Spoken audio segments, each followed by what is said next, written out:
Morning सभी बच्चे। आजकल हम आप लोगों के लिए कक्षा 10 के जो पहली इकाई है भारत संसाधन एवं उपयोग जो है इसके जो कि फर्स्ट चैप्टर है उसका वीडियो लेके आ रहा हूँ। इससे पहले हमने इस सब का जो आप देख रहे हैं सारे का वीडियो जो है बना चुका हूँ, बहुत अच्छे तरीके से समझा भी चुका हूँ, जो भी सारे इम्पोर्टेंट फैक्ट्स है सभी को बता चुका हूँ। आज हम लोग लास्ट पॉइंट जो है आज इस चैप्टर का शायद अंतिम वीडियो हो सकता है। तो इससे पहले जो है लास्ट वीडियो में हमने खनिज के बारे में बताया था, आज हम उससे आगे थोड़ा बताएंगे। तो आप लोग जो है चैनल पे बने रहिए और वीडियो को लास्ट तक देखिएगा तो अच्छा से समझ में आएगा। आज हम लोग चलते हैं शक्ति या ऊर्जा संसाधन।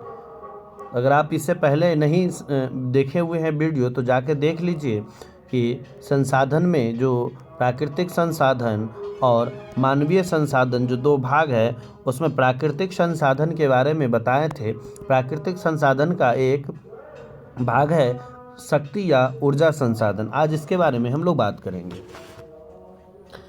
कहते हैं कि शक्ति अर्थात ऊर्जा विकास की एक कुंजी है। मानव सदियों से अपने विभिन्न क्रियाकलाप हेतु शक्ति यानी एनर्जी के जैविक व अजैविक रूपों का प्रयोग करते आ रहे हैं। मानव ने प्रारंभिक चरणों में अपने शारीरिक शक्ति का प्रयोग किया, फिर भी पशुओं को परिवहन के कार्य के रूप में प्रयुक्त किया। मानव के आर्थिक क्रियाकलाप के बढ़ने के साथ ही ऊर्जा एवं शक्ति के नए नए स्रोतों की खोज हुई है। मशीन को चलाने के लिए पवन चक्की का उपयोग किया जाने लगा। शक्ति के साधनों का वास्तविक विकास जो है 18वीं शताब्दी में औद्योगिक क्रांति के साथ हुआ। तो कहने का मतलब है कि शक्ति यानी ऊर्जा का जो विकास हुआ वो ज़्यादातर वास्तविक विकास कब हुआ तो 18वीं शताब्दी में जब औद्योगिक क्रांति शुरुआत हुआ उस समय ऊर्जा शक्ति का ज़्यादातर विकास होना स्टार्ट हो गया। उसके बाद हम देखते हैं कि कोयले का उपयोग कर वाष्प शक्ति का विकास इंग्लैंड में हुआ। यानी कोयले का उपयोग कर वाष्प शक्ति का विकास कहाँ पे हुआ तो आपको इंग्लैंड में हुआ। इसको भी याद रखना है कौन सी सदी में हुआ तो ये 18वीं शताब्दी में ज़्यादा विकास हुआ। शीघ्र इसका प्रसार यूरोप के अन्य देशों में भी हो गया। समय बीतने के साथ ऊर्जा के नए स्रोत विकसित हुए। पेट्रोलियम ने कोयले का स्थान ले लिया। कालांतर में परमाणु शक्ति का विकास किया गया। आज शक्ति तथा ऊर्जा के स्रोत ही विकास एवं औद्योगिक का आधार है। आज जो भी शक्ति और ऊर्जा जो है वह स्रोत किसका आधार है तो औद्योगिक विकास का आज आधार बन चुका है। यही कारण है कि कोयला, पेट्रोलियम, प्राकृतिक गैस एवं जल विद्युत एवं आणविक ऊर्जा स्रोत जो है वाणिज्यिक ऊर्जा स्रोत कहलाने लगे, क्योंकि इसका उपयोग अब ज़्यादातर वाणिज्यिक रूप में होता है। अब हम लोग देखते हैं शक्ति संसाधन के प्रकार कौन कौन से हैं। तो शक्ति संसाधन के वर्गीकरण के विभिन्न आधार हो सकते हैं। एक है उपयोग स्तर के आधार पर शक्ति के दो प्रकार हैं, एक हो गया सतत और दूसरा हो गया समापनीय शक्ति। सतत वो हो गया जैसे सौर किरण, भूमिगत ऊष्मा, पवन, प्रवाहित जल आदि सतत शक्ति है, यानी ये आपको निरंतर मिलते रहेगी। तो कौन कौन से जैसे सौर किरणें, भूमिगत ऊर्जा, पवन, प्रवाहित जल आपको एक सतत शक्ति के स्रोत के रूप में माना जाता है, जबकि कोयला, पेट्रोलियम, प्राकृतिक गैस और विखंडनीय तथा समापनीय शक्ति के स्रोत माने जाते हैं। तो शक्ति का दो स्रोत हम लोग यहाँ पे देखेंगे। तो किसके आधार पे, उपयोगिता के आधार पे कौन कौन सा हो गया, एक हो गया सतत शक्ति, दूसरा हो गया समापनीय शक्ति। सतत शक्ति में सौर किरण, भूमिगत जल, पवन, प्रवाहित जल आते हैं और समापनीय में कोयला, पेट्रोलियम, प्राकृतिक गैस व विखंडनीय तत्व जो है समापनीय शक्ति में आते हैं। हम लोग देखते हैं उपयोगिता के आधार पर जो ऊर्जा को दो भागों में विभक्त किया जाता है। पहला प्राथमिक जैसे कि कोयला, पेट्रोलियम, प्राकृतिक गैस, रेडियोधर्मित खनिज आदि, अथवा दूसरा हो गया गौण ऊर्जा जैसे विद्युत, क्योंकि यह प्राथमिक ऊर्जा से प्राप्त किया जाता है। तो उपयोगिता के आधार पर ऊर्जा को दो भाग में विभक्त किया गया। पहला आपको याद रखना है प्राकृतिक, जैसे कि कोयला हो गया, पेट्रोलियम हो गया, प्राकृतिक गैस हो गया, रेडियोधर्मी खनिज हो गया। और दूसरा आपको गौण, जैसे कि आपको यहाँ पे दिया हुआ है विद्युत, क्योंकि ये जो है आपको प्राथमिक ऊर्जा यानी इसी सब से प्राप्त होता है। अगला है स्रोत की शक्ति के आधार पर शक्ति संसाधन को दो भागों में भी बांटा गया। शक्ति के संसाधन को दो भागों में बांटा गया। पहला हो गया क्षयशील शक्ति संसाधन। क्षयशील शक्ति संसाधन जैसे कोयला, पेट्रोलियम, प्राकृतिक गैस व आणविक खनिज। और दूसरा हो गया आपको अक्षयशील शक्ति जैसे प्रभावी जल, पवन, लहर, सौर शक्ति इत्यादि। अब हम लोग देखते हैं संरचनात्मक गुणों के आधार पर ऊर्जा के दो स्रोत है। संरचनात्मक गुणों के आधार पर ऊर्जा के दो स्रोत हैं। एक हो गया जैविक ऊर्जा और दूसरा हो गया अजैविक ऊर्जा। मानव एवं प्राणी शक्ति को जैविक, मानव और प्राणी शक्ति को जैविक कहेंगे, जबकि जल शक्ति, पवन शक्ति एवं सौर शक्ति एवं ईंधन शक्ति यानी खनिज को हम लोग अजैविक शक्ति के रूप में रखते हैं या रखा जाता है। तो संरचनात्मक गुणों के आधार पर ऊर्जा को भी दो भाग में बांटा गया। पहला हो गया जैविक ऊर्जा, दूसरा हो गया अजैविक ऊर्जा। तो जैविक ऊर्जा में आपको मानव एवं भूमि मानव एवं प्राणी आ जाता है, और जो अजैविक में हो जाएगा वो हो जाएगा आपको जल शक्ति, पवन शक्ति, सौर शक्ति, ईंधन शक्ति आदि को अजैविक शक्ति के स्रोत के रूप में रखा जाता है। ठीक है। शक्ति के स्रोतों को समय के आधार पे, अब जो है समय के आधार पर एक हो गया पारंपरिक, दूसरा हो गया गैर पारंपरिक।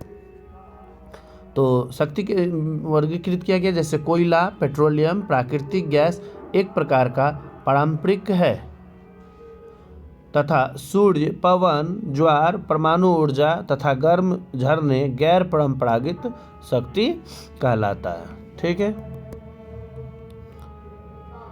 आधुनिक काल में शक्ति के मुख्य स्रोतों में कोयला, पेट्रोलियम, प्राकृतिक गैस, प्रभावित जल एवं आणविक खनिज के अध्ययन के साथ साथ सौर शक्ति, पवन शक्ति, ज्वारीय शक्ति, भूतापीय तथा जैव शक्ति का भी अध्ययन आवश्यक हो चुका है। अब हम लोग देखते हैं परंपरागत ऊर्जा। अभी हम लोग पढ़े हैं परंपरागत और गैर परंपरागत। तो कोयला, पेट्रोलियम, प्राकृतिक गैस जैसे खनिज ईंधन को हम जीवाश्म ईंधन के नाम से भी जाना जाता है। ये सब एक पारंपरिक शक्ति संसाधन है तथा ये समाप्य संसाधन है। एक समय में ये सब समाप्त भी हो सकते हैं, जिसमें हम लोग पहला पढ़ेंगे प्राकृतिक संसाधन पारंपरिक ऊर्जा शक्ति में कोयला के बारे में। कोयला शक्ति और ऊर्जा का महत्वपूर्ण स्रोत है। 1 जनवरी 2008 तक भारत में 12,000 मीटर की गहराई तक पाए जाने वाले कोयले का कुल अनुमानित भंडार 26,454 करोड़ टन आंका गया है। 2007 में कोयले का कुल उत्पादन 456 मिलियन टन हुआ था। अब हम लोग देखते हैं कि भूगर्भिक दृष्टि से भारत के समस्त कोयलों को कितने भागों में बांटा गया है। तो दो भागों में बांटा गया। एक हो गया गोंडवाना समूह, ठीक है, और दूसरा हो गया आपको टर्सरी समूह। तो हम लोग सबसे पहले गोंडवाना समूह देखते हैं कि गोंडवाना समूह क्या होता है। इस समूह में भारत के 96% कोयले का भंडार है तथा कुल उत्पादन का 99% भाग प्राप्त होता है। यहाँ कोयले के निर्माण का लगभग 20 करोड़ वर्ष पूर्व में हुआ था। गोंडवाना कोयला क्षेत्र मुख्यतः 4 नदी घाटियों में पाए जाते हैं। एक हो गया दामोदर नदी घाटी, दूसरा सोन नदी घाटी, महानदी घाटी एवं वर्घा गोदावरी घाटी। दूसरा हो गया आपको टर्सरी। गोंडवाना समूह के बाद टर्सरी समूह के कोयले का निर्माण हुआ है। गोंडवाना समूह के बाद जो टर्सरी समूह है उसमें कोयले का निर्माण हुआ है। यह 5.5 करोड़ वर्ष पुराना है। टर्सरी कोयला मुख्यतः असम, अरुणाचल प्रदेश व मेघालय एवं नागालैंड में पाया जाता है। अब हम बात करेंगे कोयले का वर्गीकरण। कार्बन की मात्रा के आधार पर कोयले को 4 भागों में बांटा गया है। एक हो गया एंथ्रासाइट, दूसरा हो गया बिटुमिनस, तीसरा हो गया लिग्नाइट व चौथा हो गया पीट कोयला। अब हम लोग देखेंगे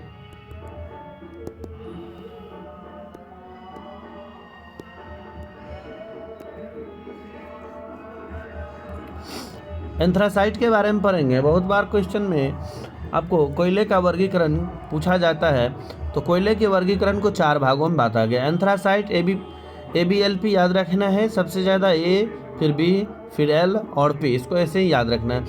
यह एक प्रकार के सर्वोच्च कोटि का कोयला है। सबसे अच्छी कोयला जो है वो है आपको एंथ्रासाइट, क्योंकि इसमें कार्बन की मात्रा 90% से अधिक होती है और यह जलने पर धुआं नहीं देता है और देर तक अत्यधिक ऊष्मा देता है। इसे कोकिंग कोयला भी कहा जाता है, धातु गलाने में काम आता है। इसे कौन सा कोयला कहा जाता है? कोकिंग कोयला कहा जाता है।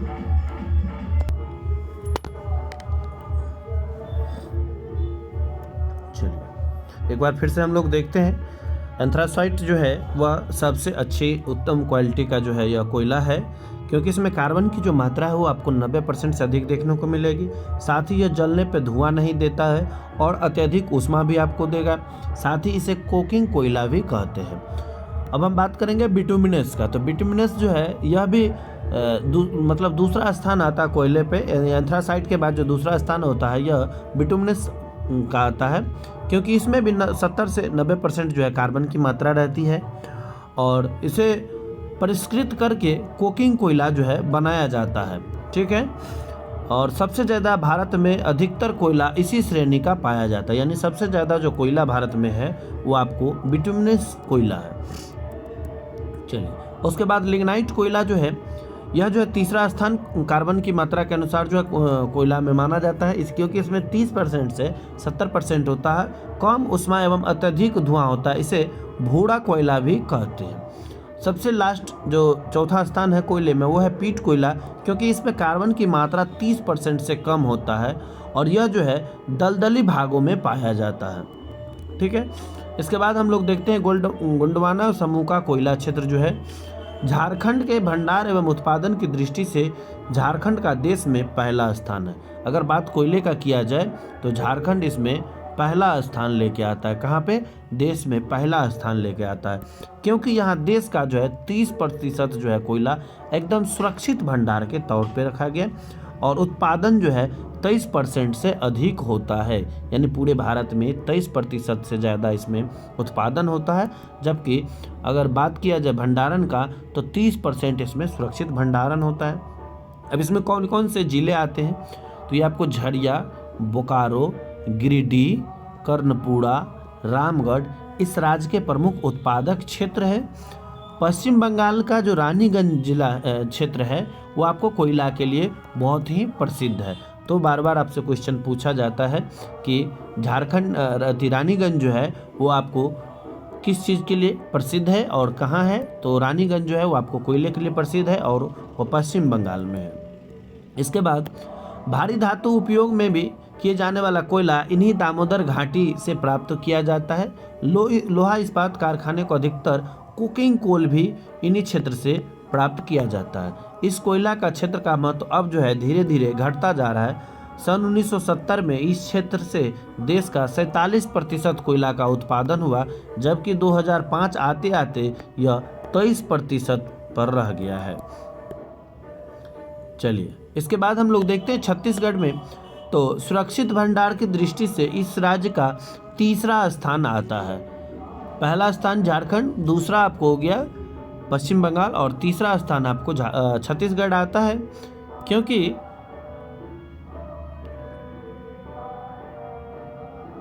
देखिए इसमें एक चीज़ आता है कि यह सुरक्षित भंडार की दृष्टि से तीसरा स्थान आएगा, लेकिन अगर बात उत्पादन का किया जाता है तो यह दूसरे स्थान पे आता है। ठीक है, यहाँ देश का 15% जो है सुरक्षित भंडार है, लेकिन उत्पादन जो है 16% ही होता है। जिस तरह आपको झारखंड में 30% सुरक्षित भंडार है और 23% उत्पादन होता है, यहाँ आपको सुरक्षित भंडार जो है 15% है, लेकिन उत्पादन आपको 16% होता है।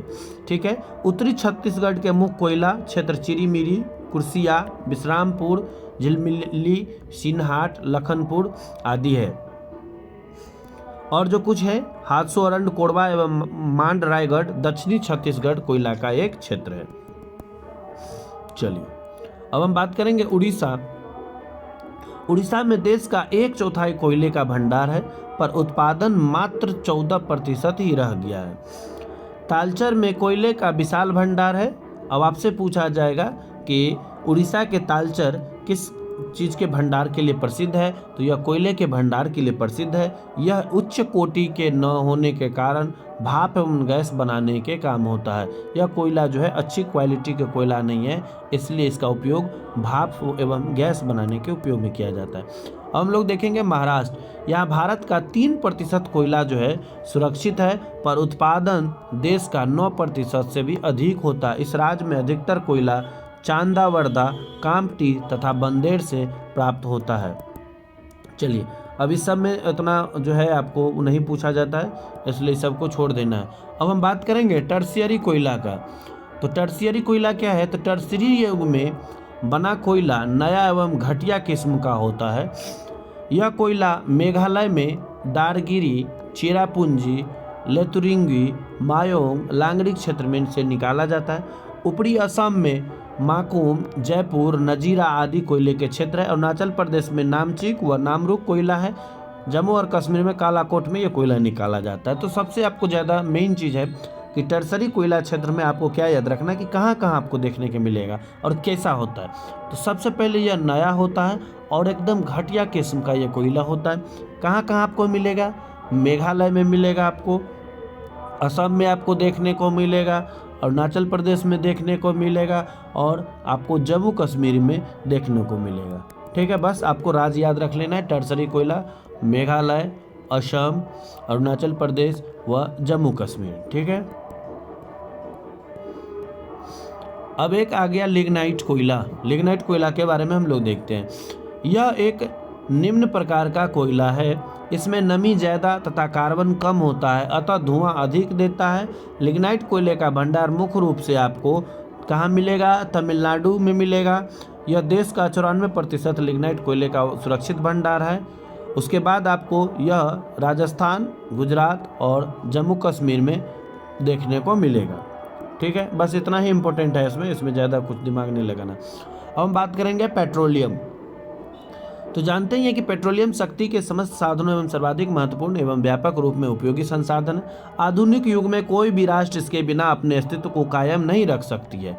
पेट्रोलियम शक्ति के स्रोत के साथ साथ अनेक उद्योगों का कच्चा माल भी है। इससे विभिन्न प्रकार की वस्तुएं जैसे गैसोलीन बनाया जाता है, डीजल, किरासन तेल, स्नेह, कीटनाशक दवाइयाँ, दवाई, पेट्रोल, साबुन, कृत्रिम रेशा, प्लास्टिक आदि जो है बनाया जाता है। तो इस सबसे इम्पोर्टेंट है कि आप पेट्रोलियम से क्या क्या चीज़ मेन चीज़ बनाया जाता है, तो जैसे गैसोलीन, डीजल, किरासन तेल, स्नेह, कीटनाशक दवाई, साबुन, पेट्रोल, कृत्रिम रेशा, प्लास्टिक आदि बनाए जाते हैं।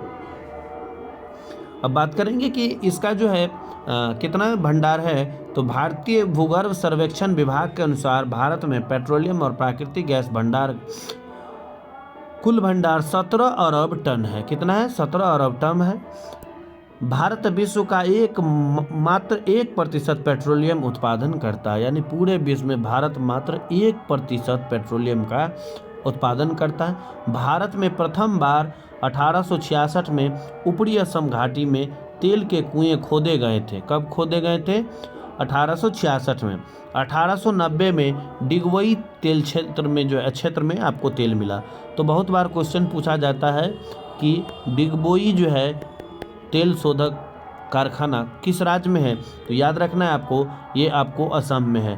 तो 1890 ईस्वी में क्या हुआ, डिगबोई क्षेत्र में तेल मिला और 1959 ईस्वी में खंभात के क्षेत्र में तेल की खोज हुई और 1975 में मुंबई हाई तेल का पता चला। ठीक है, बाद में भारत में पेट्रोलियम के उत्पादन में वृद्धि होने लगी। तो आपको याद रखना है कि 1866 में ऊपरी घाटी में तेल के कुएं खोदा गया। ठीक है, 1866 में। फिर 1890 में असम के डिगबोई में आपको तेल मिला फिर 59 में जाके खंभात के तेल क्षेत्र से खोज हुई, और 75 में जाके फिर आपको मुंबई हाई। तो 2 ही क्वेश्चन पूछा जाता है, असम की डुगबोई में तेल क्षेत्र कब मिला और मुंबई हाई में तेल क्षेत्र कब मिला। तो एक मिला 1890 ईस्वी में, एक मिला 1975 ईस्वी में। ठीक है, तो सबसे पुराना तेल शोधक जो कारखाना है या क्षेत्र है वो आपको असम के डिगबोई में, इसको याद रखिएगा। उसके बाद हम बात करेंगे कि तेल क्षेत्र का वितरण कैसे हुआ। तो भारत में मुख्यतः 5 तेल उत्पादक क्षेत्र है। पहला आपको तेल उत्पादक है उत्तर पूर्वी। तो उत्तर पूर्वी में ये कहाँ पे हुआ, तो अभी ये बताया कि 1866 ईस्वी में असम के में जो है आपको खुदाई स्टार्ट हुआ। लगभग 1 शताब्दी तक यह भारत का एकमात्र तेल उत्पादक क्षेत्र भी था। असम ऊपरी घाटी में, जैसे असम में, अरुणाचल प्रदेश, नागालैंड आदि के विशाल तेल क्षेत्र इसके अंतर्गत आते हैं। इस क्षेत्र के महत्वपूर्ण उत्पादक जो है अब असम जो है डिगबोई, नहरकटिया, मोरान, रुद्रसागर आदि है। अब जो अरुणाचल प्रदेश का निगरू और नागालैंड का बोरहोला तेल अब जो है यहाँ पे ज़्यादा उल्लेखनीय भी हो गया, ज़्यादा प्रचलित भी हो गया। तो हमको याद रखना कि भारत के मुख्यतः तेल क्षेत्र में जो उत्तर पूर्वी में आपको कहाँ मिलेगा, तो सबसे ज़्यादा जो पहली बार 1866 में हुआ, तो इसको याद रखना है कि असम के ऊपरी घाटी में, अरुणाचल प्रदेश, नागालैंड में हुआ था, लेकिन सबसे ज़्यादा महत्वपूर्ण जो है असम के डिगबोई है। उसके बाद हम गुजरात में चलते हैं। तो गुजरात तेल क्षेत्र में कहाँ से है, तो ये आपको खंभात के बेसिन तथा गुजरात के मैदान में विस्तृत है। यहाँ पे पहली बार 1958 में तेल का पता चला, जबकि उससे ऊपर हम लोग पढ़े थे 1959 ईस्वी में। अभी हम लोग पढ़े, लेकिन यहाँ 1958 दिया हुआ था, इसको भी आप लोग देख लीजिएगा। देखिए अभी 1959 दिया था कि खंभात तेल क्षेत्र की खोज की गई थी। अभी हम लोग फिर यहाँ पे अगर देखते हैं तो यहाँ लिखा 1958 में तेल का पता चला। इसके मुख्य उत्पादक अंकलेश्वर है, कलोल, नवगांव, कोशाम्बा, मेहसाना आदि है। तो ये दोनों डेट को आपको याद रखना है, ठीक है। उसके बाद हम आते हैं मुंबई हाई क्षेत्र। यह मुंबई तट से 176 किलोमीटर दूर उत्तर पश्चिम दिशा में अरब सागर में स्थित है। 1975 ईस्वी में तेल खोजने का कार्य शुरू हुआ। यहाँ समुद्र में सागर सम्राट नामक मंच बनाया गया, ठीक है। तो याद रखना है जो मुंबई है वो आपको कहाँ पे है, तो महाराष्ट्र में है। इसको भी ध्यान में रखना है कितनी दूरी है, तो यह मुंबई से 176 किलोमीटर उत्तर पश्चिम दिशा में, ठीक है। खोज कब स्टार्ट हुआ, तो 1975 ईस्वी में। अब चौथा जो है वो है आपको पूर्वी तट प्रदेश। तो पूर्वी तट में आपको कृष्णा, गोदावरी और कावेरी नदी के बेसिन तथा मुहाने के समुद्री क्षेत्र फैले हुए हैं, जो नारी नमन व कोलित पल्लल कावेरी के मुख्य तेल क्षेत्र है। इसको भी याद करना है। और अंतिम है, पांचवा है बारमेर बेसिन। इस बेसिन के मंगला क्षेत्र में सितंबर 2009 से उत्पादन शुरू हो गया है। यहाँ प्रतिदिन 56,000 बैरल तेल का उत्पादन हो रहा है। 2012 तक यह क्षेत्र भारत का 20 से 25% उत्पादन करेगा। देखिए जबकि ये 2025 चल रहा है, कहीं ना कहीं अभी तक अपडेट नहीं हुआ है। तो बिहार सरकार की किताबों में ये आपको देखने को मिल सकती है, तो इसको आप लोग करंट में भी देख लीजिएगा। तेल परिष्करण, कुएं से निकाला गया कच्चा तेल अपरिकृत एवं अशुद्ध होता है। जो कुआं से तेल निकाला जाता है वो एकदम अशुद्ध होता है, अतः उपयोग के पूर्व उसे तेल शोधक कारखानों में परिष्कृत किया जाना आवश्यक होता है। इसके बाद ही डीजल, पेट्रोल, केरोसिन तेल, स्नेहक पदार्थ एवं अन्य कई वस्तुएं प्राप्त होती है। 1901 ईस्वी में भारत का प्रथम तेल शोधक कारखाना 1901 ईस्वी में भारत का प्रथम तेल शोधक कारखाना असम के डुगबई में स्थापित किया गया। बहुत ही इम्पोर्टेंट क्वेश्चन है, इसको आप लोग याद रखिएगा कि 1901 ईस्वी में भारत का प्रथम तेल शोधक कारखाना असम के डिगबोई में स्थापित हुआ था। 1954 ईस्वी में दूसरी परिष्करण मुंबई में स्थापित हुई। 1954 में दूसरा जो स्टार्ट हुआ वो आपको मुंबई में स्थापित हुआ। इसके बाद तेल शोधन में भारत ने काफ़ी विकास किया। आज देश में 18 तेल परिष्करण केंद्र जो है बन चुका है या काम कर रही है। अब हम बात करेंगे प्राकृतिक गैस के बारे में। प्राकृतिक गैस हमारे वर्तमान जीवन में बहुत तेज़ी से एक महत्वपूर्ण ईंधन के रूप में बनता जा रहा है। सही हम लोग जानते हैं, क्योंकि विभिन्न उद्योगों में अब जो है मशीनों को चलाने के लिए, विद्युत उत्पादन करने के लिए, खाना पकाने के लिए, मोटर गाड़ी चलाने के लिए इसका उपयोग जो है धीरे धीरे बढ़ रहा है। तो भारत में एक अनुमान के अनुसार प्राकृतिक गैस की जो संचित राशि वो 700 अरब डॉलर जो है घन मीटर है। 1984-85 में कुल उत्पादन 723 करोड़ घन मीटर था, जो कि 2004-05 में यह 3082 घन मीटर हो गया है। प्रायः पेट्रोलियम उत्पादक से ही प्राकृतिक गैस भी मिलते हैं। जो भी पेट्रोलियम उत्पादक क्षेत्र है वहाँ से आपको प्राकृतिक गैस देखने को मिलेगा। 1984 ईस्वी में प्राकृतिक गैस प्राधिकरण की स्थापना देश के प्राकृतिक गैसों का परिवहन, विवरण एवं विपणन हेतु किया गया था, और जो 5340 किलोमीटर गैस पाइपलाइन द्वारा देश में फैले उपभोक्ताओं की आवश्यकताओं की पूर्ति करता है। तो बहुत बार पूछा जाता है कि प्राकृतिक गैस प्राधिकरण की स्थापना कब हुई थी। जो प्राकृतिक गैस प्राधिकरण की स्थापना कब हुई थी? 1984 ईस्वी में, और 1984 ईस्वी में ही भोपाल में एक गैस दुर्घटना हुई थी, जिसे उस गैस दुर्घटना में किस गैस का रिसाव हुआ था? तो मिसाइल आइसोसाइनाइट गैस का जो है रिसाव हुआ था, जिसके कारण बहुत बड़ी दुर्घटना हुई थी और बहुत सारे लोग जो है वहाँ पे मारे गए थे। अब हम लोग बात करेंगे विद्युत शक्ति की। विद्युत शक्ति ऊर्जा का महत्वपूर्ण स्रोत वर्तमान विश्व में विद्युत के प्रति व्यक्ति उपभोग को विकास का एक सूचकांक माना गया। आज के समय में क्या हो गया कि जो विद्युत शक्ति मतलब बिजली का जो उत्पादन है, बिजली पावर जो है, वह सभी के लिए एक महत्वपूर्ण होते जा रहा है, क्योंकि विश्व में प्रति व्यक्ति उपभोग की अब जो विकास का एक सूचकांक माना गया है। कहते हैं कि जब विद्युत के उत्पादन में कोयला, पेट्रोलियम व प्राकृतिक गैस से प्राप्त ऊष्मा का उपयोग किया जाता है तो उसे ताप विद्युत कहते हैं। तो यानी ताप विद्युत किसे कहेंगे? जब विद्युत के उत्पादन में कोयला का, पेट्रोलियम का और प्राकृतिक गैस से प्राप्त ऊष्मा का उपयोग किया जाएगा तो उसे हम लोग ताप विद्युत कहते हैं। इसके अतिरिक्त विद्युत का उत्पादन आणविक खनिजों के विखंडन से किया जाता है, जिसे परमाणु विद्युत कहा जाता है। तो दो विद्युत, एक हो गया तापीय विद्युत और दूसरा हो गया आपको परमाणु विद्युत, और एक होता है जल विद्युत, जो प्रवाहमय जल स्रोत से उत्पन्न शक्ति से अगर बनता है उसे जल विद्युत कहेंगे। ताप विद्युत हो गया अगर कोयला, पेट्रोलियम, प्राकृतिक गैस से उत्पादन करेंगे, और एक हो गया परमाणु विद्युत जो आणविक खनिजों के विखंडन से करेंगे। अब हम लोग देखते हैं पहला जल विद्युत। परंपराओं से जल का प्रयोग शक्ति संसाधन के रूप में किया जाता है। प्रारंभ में जल से ऊर्जा प्राप्त करने की प्रक्रिया पवन चक्कियों द्वारा की जाती है। किसके द्वारा? पवन चक्की द्वारा किंतु की जाती है। किंतु 20वीं शताब्दी में सीमेंट डायनेमो व पोर्टलैंड सीमेंट द्वारा नदियों को बांधने की प्रक्रिया का आविष्कार ने जल विद्युत के विकास को तीव्रतर बना दिया। जल एक अक्षयशील एवं नवीकरणीय संसाधन है, जिसे उत्पन्न शक्ति प्रदूषण मुक्त होती है। यानी जल से अगर बिजली का उत्पादन किया जाता है तो उससे जो उत्पन्न ऊर्जा होता है, जो पावर होती है, वो आपको प्रदूषण मुक्त होता है। और जल एक प्रकार का अक्षयशील एवं नवीकरणीय संसाधन है। चलिए देखते हैं कि भारत में सन 1897 ईस्वी में दार्जिलिंग में प्रथम जल विद्युत संयंत्र की क्या हुई? स्थापना हुई थी। उसके बाद 1930 तक पश्चिमी घाट पर्वतीय क्षेत्र, उत्तर प्रदेश व हिमाचल प्रदेश, तमिलनाडु एवं कर्नाटक आदि राज्यों में कई जल विद्युत संयंत्र जो है स्थापित हो चुका था।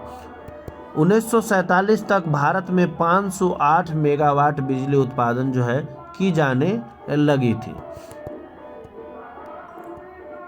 चलिए अब वितरण एवं जल विद्युत का जो हम परियोजना देखते हैं। नदियों पर बराज बनाकर ऐसा उपाय करना जिससे सिंचाई के साथ बिजली उत्पन्न करना पन बिजली कहलाता है।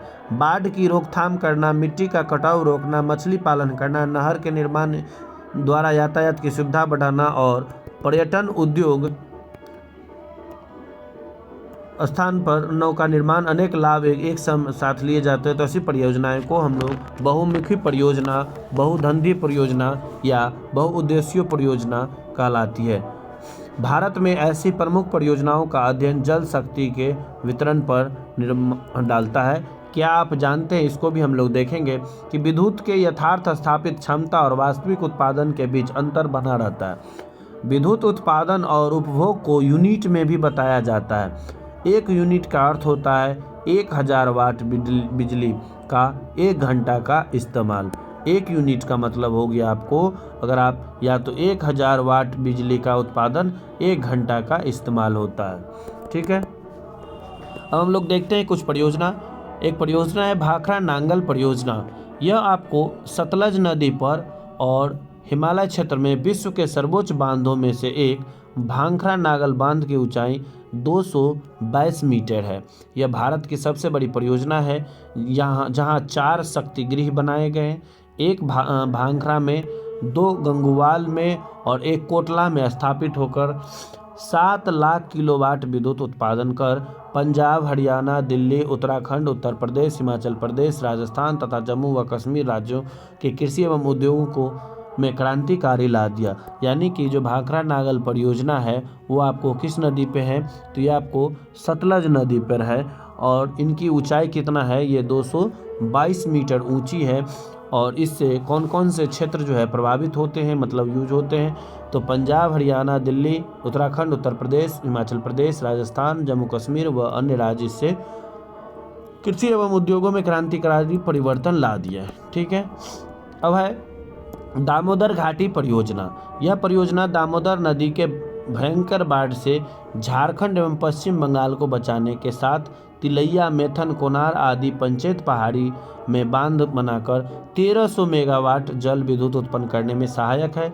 इसका लाभ बिहार, झारखंड, पश्चिम बंगाल को प्राप्त है। चलिए, उसके बाद हम लोग देखते हैं कोसी परियोजना।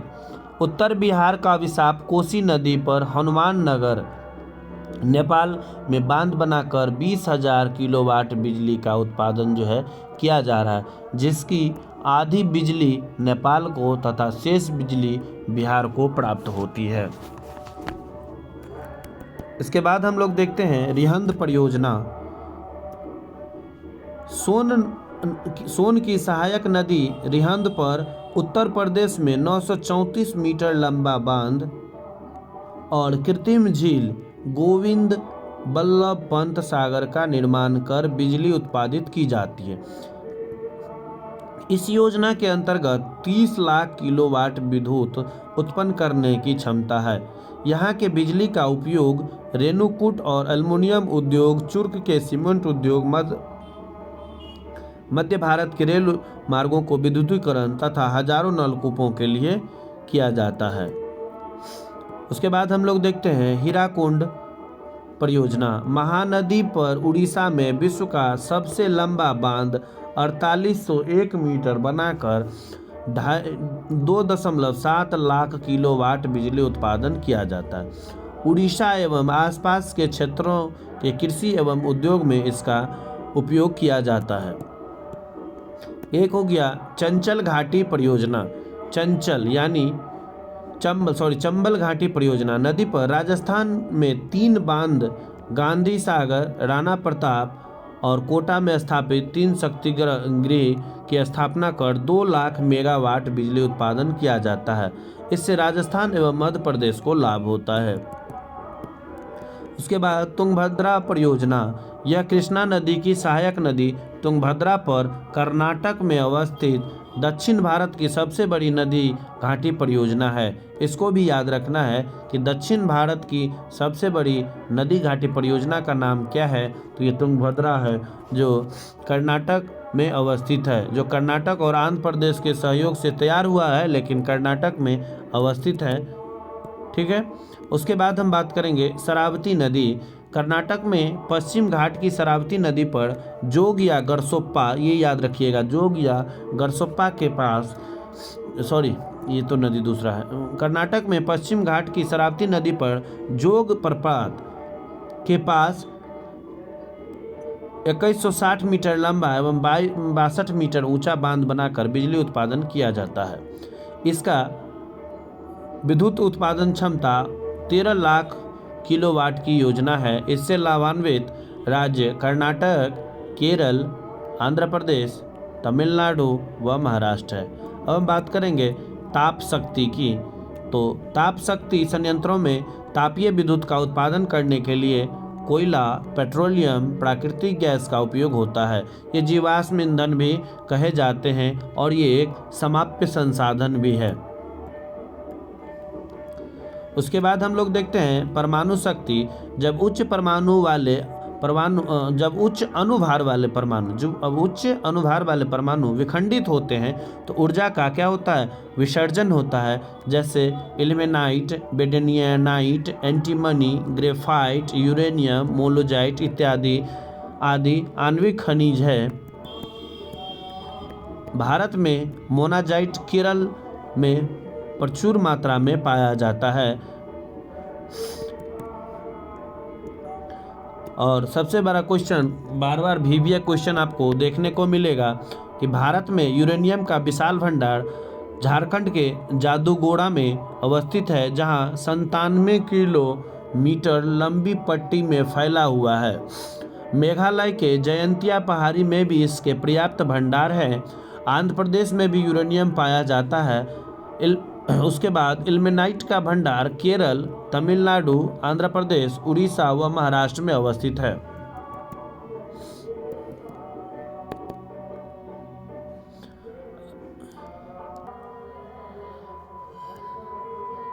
भारत में 1955 में प्रथम आणविक रिएक्टर मुंबई के निकट तारापुर में स्थापित किया गया, जिसका मुख्य उद्देश्य उद्योग एवं कृषि को बिजली प्रदान करना था। देश में अभी तक 6 परमाणु विद्युत गृह जो है स्थापित किए गए हैं।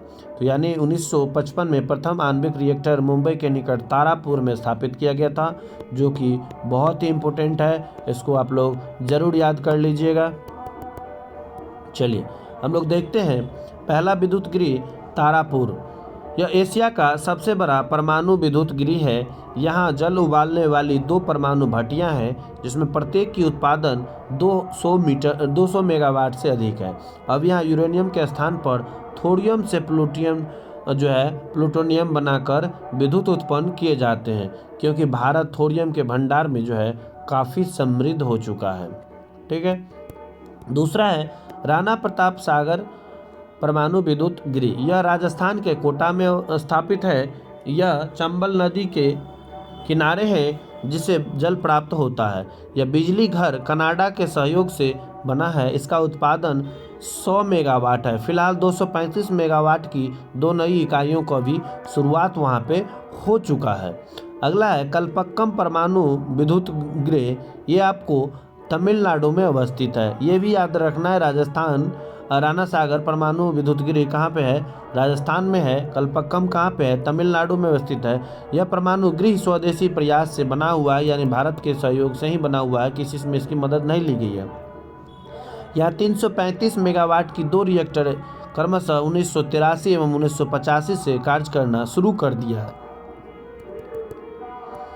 चौथा है नरोडा परमाणु विद्युत गृह। यह आपको उत्तर प्रदेश के बुलंदशहर के पास अवस्थित है। यहाँ 235 मेगावाट के भी 2 रिएक्टर है। एक है काकरापारा परमाणु विद्युत गृह। यह कहाँ पर है, तो यह आपको गुजरात में देखने को मिलेगा। और यह परमाणु विद्युत गृह 1952 से विद्युत उत्पादन कर रहा है।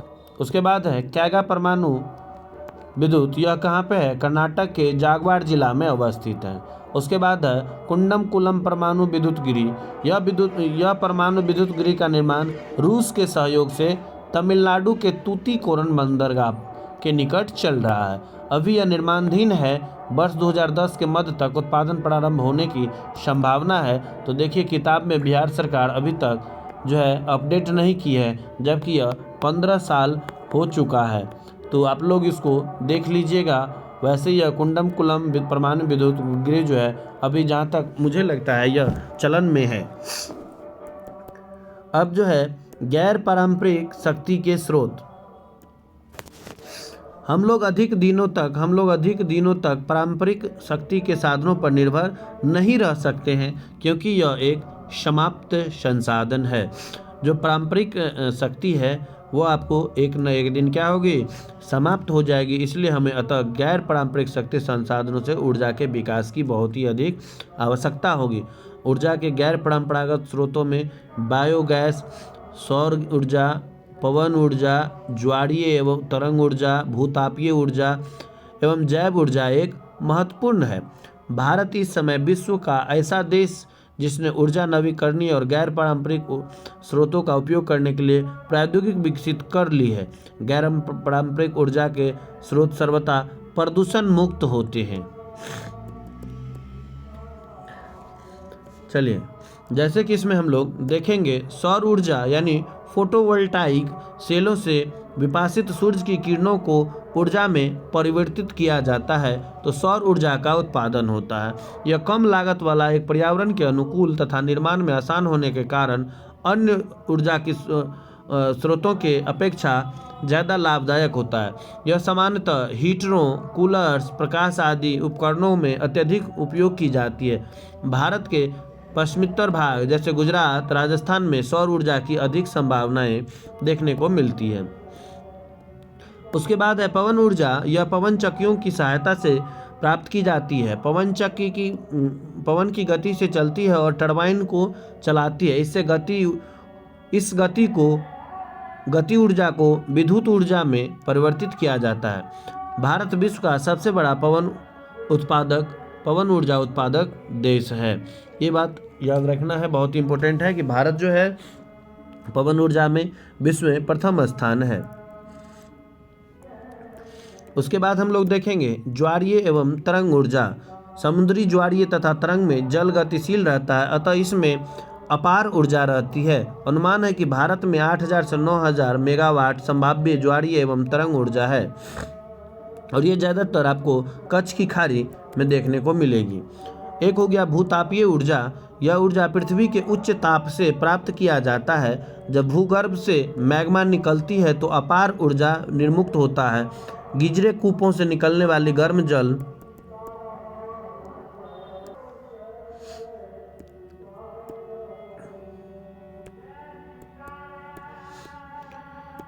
झरनों से भी शक्ति प्राप्त किया जा सकता है। हिमाचल प्रदेश के मणिकरण में भूतापीय ऊर्जा संयंत्र स्थापित है तथा दूसरा लद्दाख के दुर्गा घाटी में अवस्थित है। अगला है बायोगैस एवं जैव ऊर्जा। ग्रामीण क्षेत्रों में कृषि अपशिष्ट, पशुओं और मानव जनित अपशिष्टों के उपयोग से घरेलू उपयोग होती है और बायोगैस उत्पन्न की जाती है। वस्तुतः जैविक पदार्थों के अपघटन से गैस उत्पन्न होती है। पशुओं के गोबर से गैस तैयार करने वाले संयंत्र को भारत में गोबर गैस प्लांट के नाम से जाना जाता है। तो गोबर गैस प्लांट कौन सा होता है? तो जैविक पदार्थों के अपघटन से गैस उत्पन्न होती है। पशुओं के गोबर से गैस तैयार करने वाले संयंत्र को भारत में गोबर गैस प्लांट कहते हैं।